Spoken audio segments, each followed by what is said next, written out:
Well, first of all, I'd like to say as president of the American Birkebeiner Foundation Board, I couldn't be happier with yesterday's event. Just overall, I think we had an ideal race, but the perfect conclusion to a perfect day was having Matt Liebsch from CXC out of Minneapolis win the race. So I just want to say congratulations. And even when I talk about it now, I start to get a little emotional because, as I told you, Matt, I was hugging you at the finish and I was crying. I mean, I was just, and Chad was helping announce, and I was thinking, I got to hold it together here, but it couldn't have been more exciting. But I think back to when we started the CXC program, and I had the opportunity to have numerous athletes, including yourself, stay with me, and I didn't know who Matt Liebsch was, to be honest. I guess one of the things that comes to mind, and you were talking about with Chad, getting involved in the program and for the first time having coaching, do you think that early success with the three skiers right now who are at the World Championships, Vallis and Compton and Cuzzy, was that helpful, or did that intimidate you? No, that was it was really a motivator. You know, we had a smaller team then, and we had some skiers that, you know, came in with a strong collegiate background, you know, and then had results. You know, the two girls, Caitlin and Laura, went to World Champs, and I think Cuz was, you know, back in 2007, Cuz was, you know, close and having good results, and I trained with, you know, those guys, and you know, in training sometimes in the summer I'd be close, you know, and be like, well, I can do that, and then, you know, races too. Sometimes I'd get blown out of the water, especially classic races. But, you know, sometimes in a sprint race or you know, middle distance skate race, I'd be close or, you know, be ahead of those guys. So it was just, you know, what things can you do to keep, you know, the results improving, and you know, being on a team, I think, is you kind of elevate to the level of people that you surround yourself with, some amount. So, you know, I think that's very true. The CXC team is evident yesterday. All the guys were within a minute over like a 50K race or a minute and a half race. I mean, we're all, you know, right there. So we like to train and be around each other, but, you know. Well, I've had the good fortune of being around athletes from the Sun Valley program, from Alaska, APU, and from the Saab Solomon team. And they're all great people, and they all have, I think, you know, it's a small community of guys who travel the circuit and race, but yet the camaraderie on CXC seems to be exceptional. I've never seen a race where your teammates are carrying you around on their shoulders. In fact, I was a little worried you were going to get dropped and that was going to be the end of your career, but what do you attribute that to? I think it's just, we're like one of the only programs that, you know, we do that 2-week training camp every month, which sometimes it gets to be a little bit of a grind. You're like, I just finished a training camp. I'm tired. I can't go to another training camp. And but you're around each other so much, and then, you know, half the team is up in Hayward, you know, full time, so they're living around each other. So, I mean, you know, these are people you spend lots of time with. So, I mean, you do see those other skiers on the circuit a lot, you know, but with the team, I mean, your half the year is spent with, you know, your teammates on the road. So you have to be friends. You know, and one of the things that maybe you guys had an opportunity, you and Chad, to talk about this, but I do know that there were some really talented wax technicians here for the biggest ski race in North America. And one of those that you guys were racing against were those Saab Solomon skiers. They're also on Solomon skis. They have a French technician that's over here for his second year, and just a great guy and works really hard. But in talking to racers at the finish, I don't think there was any question that, you know, the guys riding those Solomon skis prepared by Fish definitely had an advantage. What do you attribute that to? I attribute that to Fish's unrelenting, you know, engineering background. Just and you know, his, you know, he wants us to have the best skis all the time, and if he's not, you know, the best, he's going to try to get there. And it helps that he, you know, lives up here just, you know, just a mile or two from the Birkie Trail, and his cabin's right on, you know, 00. I was actually a little afraid in the morning. I went out and tested my skis, and they weren't the, I thought, the greatest in the start area. Andre and I were both, you know, skiing around, saying, oh, our skis they're not good. We don't have the Fish wax factor going for us today. We're gonna have to work hard out there. And we found Greg, and we're like, Greg, are your skis slow? He's like, my skis are so fast, I can't believe it. He's like, you guys got to understand, it just snowed an inch. It's slow snow out there. Yeah. And but by the time we talked to him, we'd already told the girls. We're like, gosh, I don't know about our skis. So I think the girls were already freaking out a little bit about it. We were working them out. But yeah, they were. I think the skis were average by the kind of the start area.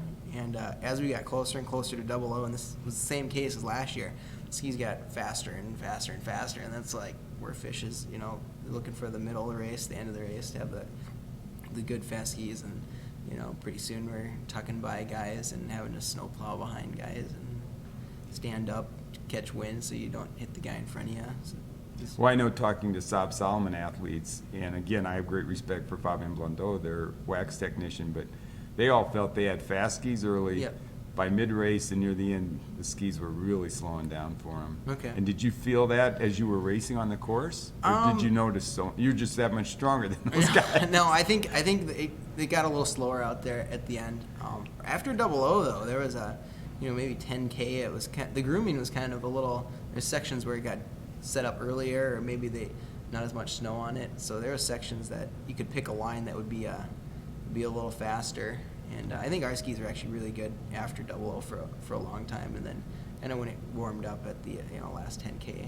But I still felt like they were pretty good. I was trying to that time ski behind the snowmobile a little bit, maybe grab a draft off the snowmobile, or the track was getting run down, so I was kind of having a hard time deciding whether was it best to ski in the snowmobile track, try to get at least a half ski or a ski length in there, or be out kind of in the snow that hadn't been ran over. It was kind of flip-flopped what was better. So I was with Chad, and we were getting some radio reports from on the course, and to be totally honest, I was worried, Matt, that I know you're a horse and you're really strong, but I was afraid you'd gone too fast, too early, and we're going to pull a train right into Hayward. But, so when I got a chance to talk to you, I was glad to hear that you were taking some breaks, right? Yeah, the thing was, before 00, there was a point where one of the uphills, and maybe it was Bodecker, I was going up, and I was like, oh, I'm tired already. I was getting little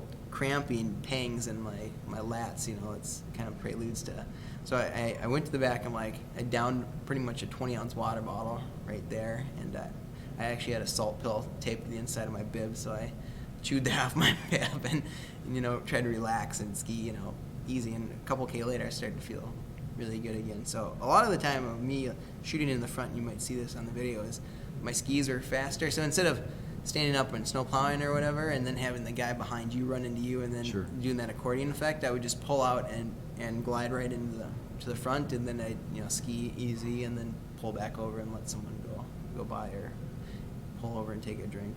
Speaking of that video, I know that was, we haven't done this for a long time at the American Birkebeiner, and this was the idea of Yuri Gusev, who is our executive director for the CXC program, but Scott Wilson, who's the race director for CXC, and Yuri is filming. To have the two CXC officials out in front of you as teammates, did you say, look, we got to go for lots of video time out there? We got to get up, and even if we don't win the race, we want to get a lot of time?